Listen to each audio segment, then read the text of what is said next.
오늘은 BH식 경력 개발과 보상 모델에 대해 알아보도록 하겠습니다.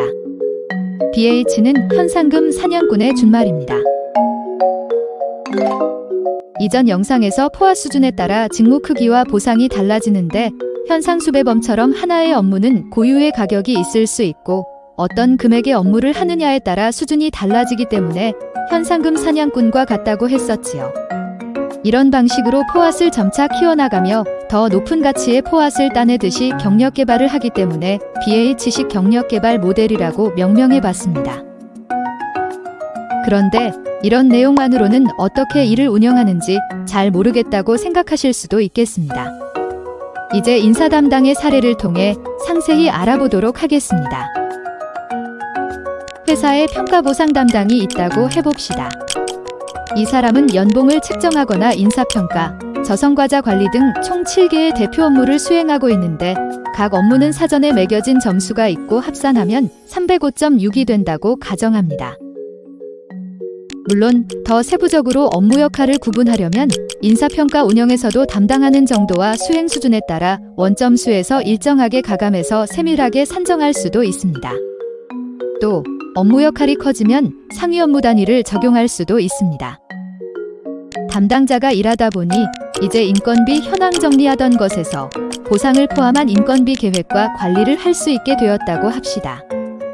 현재 7번 대표 업무가 8번으로 바뀌고 305.6에서 341.6으로 점수가 높아집니다.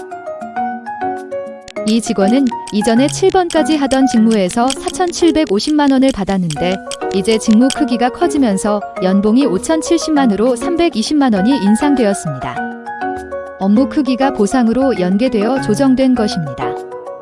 말하자면 이전에 운영을 하던 어떤 업무에서 역량이 향상되고 성장함으로써 개선을 할 수 있는 정도의 역할을 수행하게 되면 자연 조직 기여도가 높아지는 것입니다. 특정 업무에서 성장이 조직 기여도로 반영됩니다.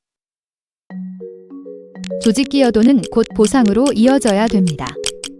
만일 10년차 과장인 A의 조직 기여도가 280인데 6년차 대리지만 342로 훨씬 높은 B대리보다 더 높은 연봉을 받는다면 공정하게 느껴질까요? 호봉제가 아닌데 말입니다. 결국 누구든 빨리 성장해서 조직에 대한 기여도가 커지고 그만큼 보상을 받을 수 있어야 누구나 열심히 노력하고 성장하려고 할 것입니다. 조직 기여도 및 직무 크기가 커지지 않는데 연봉만 오른다면 그게 공정할까요? 물론 성장의 한계로 불공정하다고 말하는 사람도 있을 수 있습니다. 하지만 어느 분야든 성장의 가능성은 열려 있으며 그게 안 될 경우엔 다른 분야로 갈아타면 됩니다. 내가 성장이 안 되니 불공정하다는 건 말이 안 됩니다.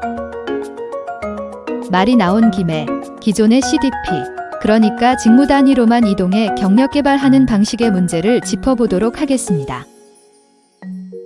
직무는 한 사람이 할 수 있는 업무 단위이므로 통째로 교환이나 전환이 되려면 각 담당자가 갈 사람, 올 사람이 정해지고 TO도 맞춰져 있어야 합니다.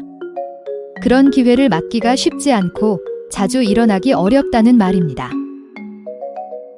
특히 문제점은 가령 인사만 하더라도 채용 운영 담당, 평가 운영 담당처럼 각 기능을 심도 있게 맛보지 못하고 운영 직무들 사이에서만 운영 업무를 전전하는 것처럼 운영된다는 것입니다.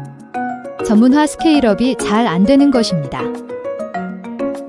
이렇게 기존의 CDP 문제를 해결하기 위해서 각 직무에서 업무 단위로 스케일업하는 방법을 쓸 필요가 있습니다. 이건 역참마다 말을 바꿔 타면서 훨씬 빠르고 지치지 않게 멀리 갈 수 있는 방법이라 할 수 있겠습니다. 물론 이런 여건을 모두 갖추려면 직무평가에 준하거나 직무평가 이상의 운영도구와 원칙, 기준을 정립해야 할 필요가 있습니다. 다만 이전의 직무분석 등이 그냥 페이퍼워크였다면 이 도구들은 정말 실전을 위한 도구입니다. 이 외에도 가치 낮은 일은 서로 하지 않으려고 하는 문제나 내부에서 어떤 업무를 더 높게 볼 것인지, 또 특정 업무의 쏠림이나 시기, 질투 등이 있는 등 기업 문화 측면에서도 신중하게 접근할 필요가 있습니다. 아무튼 어려움도 많기는 하겠지만 본질적으로 개인의 성장을 통해 조직의 파이를 키울 수 있는 방법론이라 할 수 있을 것입니다. 또 실질적인 성장의 방법을 실전적으로 제시할 것입니다. 어떤 CDP, 어떤 보상을 할 것인지는 각 회사의 의지에 달렸습니다. 각각의 방법을 썼을 때 이 직원의 10년 뒤는 어떻게 변해 있을까요? 한번 상상해 보실까요?